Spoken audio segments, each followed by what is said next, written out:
They did it, and gold reacted. It got up to $2,600 an ounce. But it's what happened afterwards that is quite surprising, and we're going to talk about it in this video as we explore.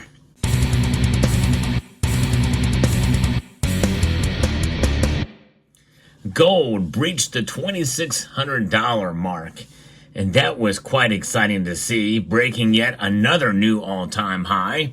And why did that happen? Well, as predicted, the Federal Reserve did lower rates. In fact, according to analysts, for the last couple of days, most of them have felt they were going to cut a 0.5 percentage point. So in some ways, it wasn't all that surprising. However, I was of the mind that they were only going to cut a 0.25 point. They were not going to go all in and make that 0.5 point cut. But it did occur, and gold reacted. Silver did as well. In fact, gold got up to $2,600.90 for a high today. Silver went up over $31 to $31.29, pretty much as I would predict. But it just goes to show you that it's not necessarily what they do, but it's what they say that can move the markets. I did an example of this in a prior video years ago about then Chair Janet Yellen and what she said that moved the markets in one day. It was basically a phrase or a sentence. Well, that's exactly what happened today as well, too, because gold took a pretty big retreat in the opposite direction. Silver, well, it plunged a bit, almost 2% drop today. In fact, its low was at $29.66. So it definitely was a plunge, at least later. It's trying to recover a little bit now. But right now, the wake of what happened, and we're going to get into that here in a moment, but the other markets are reacting as well, too. Crude oil was down over $1 per barrel, $70.14. The Dow Jones Industrial Average is down over 100 points. The NASDAQ is down over 60 points. The S&P 500 is down. And the dollar was actually down as well, too. It is trying to recover a little bit. It is up slightly as I record this video, but moments ago, the dollar index was down to 100.7 something. Now it's 100.96, about to break through to 101. But all the markets are kind of down, save for the Nikkei. And this is the world we live in now. Why did this occur? Well, I'm going to be referencing an article here from FX Street that gets into the details of what's happening here. A 50 basis point Fed cut. But the price of gold has slipped. And it fluctuated within that range of $2,565 to $2,600 during the North American session after the Federal Reserve cut rates by 50 basis points. The Fed also projected that the Fed's funds rate would end 2024 around 4.4%, according to the median estimate. At the time of writing, gold had erased all of its previous gains and is down. Fed policymakers decided to lower borrowing costs as they grew confident that inflation is moving sustainably towards the bank's 2% goal. But they acknowledge that the dual mandate on price stability and maximum employment are roughly balanced, while noting that the economic outlook is uncertain. And so therefore, it makes you wonder what's going to happen with the next couple of meetings. It is worth noting that there was a dissenter in the vote as Governor Michelle Bowman voted to lower rates by 0.25 percentage point. The summary of economic projections shows officials estimate interest rates to end at 4.4% in 2024 and 3.4% in 2025. Meantime, inflation as measured by the core personal consumption expenditures price index, which is known as PCE, is foreseen reaching its target in 2026, though it's projected to end at 2.6% in 2024 and 2.2% in 2025. So far, still above the target. Inflation will be sticky and sticking with us throughout 2025, especially if they continue to lower rates. And that's probably what they're going to do. There's going to be more easing going on. In other words, they're going to continue printing money, and the velocity of money will be as such that more money will flow, and prices will go up for goods and services.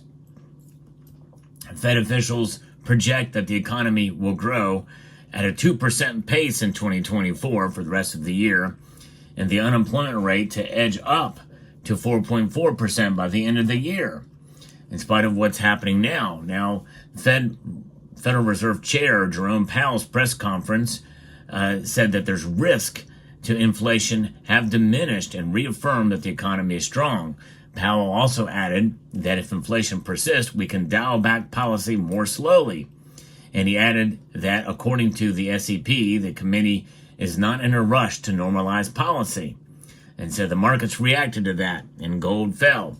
In the meantime, U.S. Treasury yields are rising 2.5 basis points at 3.67%, while the greenback has fallen. They said it plunged, but it has recovered some of that now, and it is now almost 101. So December 2024 Fed funds rate futures contract suggests that the Fed might lower rates by at least 108 basis points, implying that in the following two meetings they expect 25 basis point cuts left in 2024. So it'll be a total of 1% drop before the end of the year. So those with high yield savings accounts, well, watch out. You're about to be decimated. And I would encourage you, by the way, to contact your banker, as they usually zero those out and then reestablish them, but only if you call. The other thing we have to take into account here is what is going on in the housing market.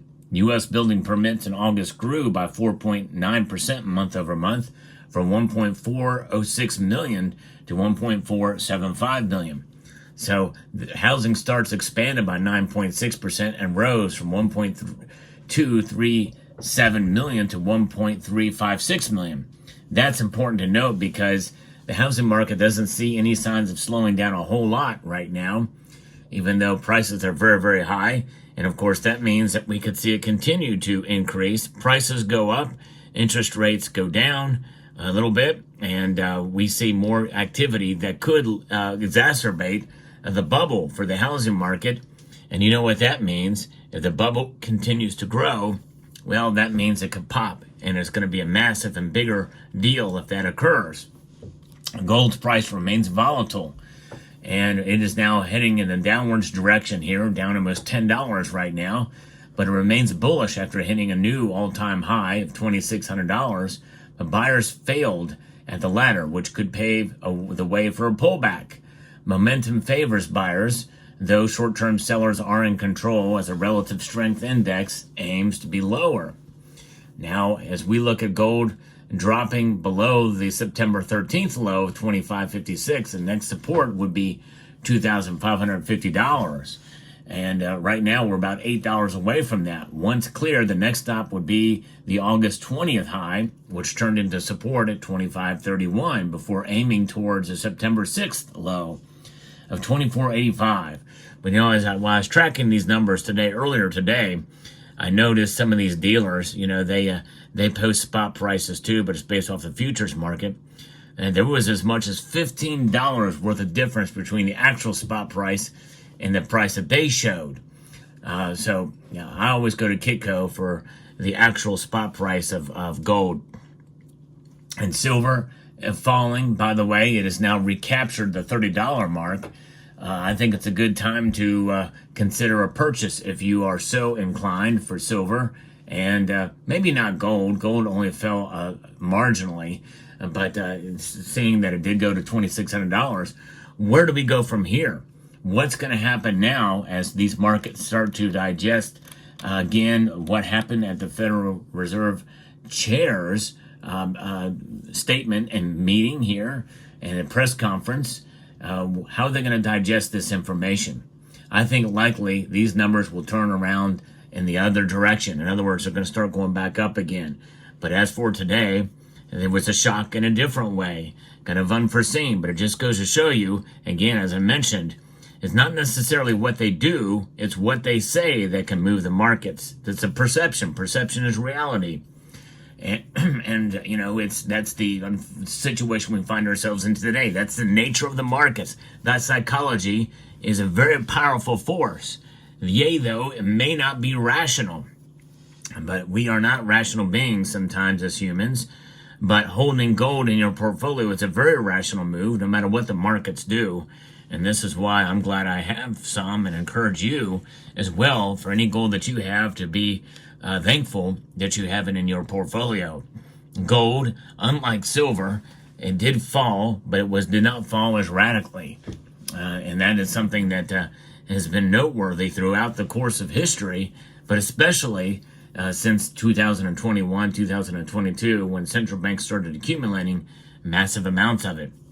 And so this is one of the reasons why I think it's a good idea to have that more stable store of wealth with gold. So there's your market report for today. Gold, it is $2,600, a record-breaking day. Anytime you see that, it means that it's breaking another psychological barrier. And I do feel that this fall, this price dip, is only temporary. The full weight of these rate cuts, a half percentage point, will come back, and it's going to serve gold and silver well, I feel. So let me know what your thoughts are down in the comment section below. Hope you found this video informative, insightful, and educational. Would like to extend a multitude of gratitude to each and every one of you for taking the time to watch this video, and to encourage you to please rate, share, comment, and subscribe.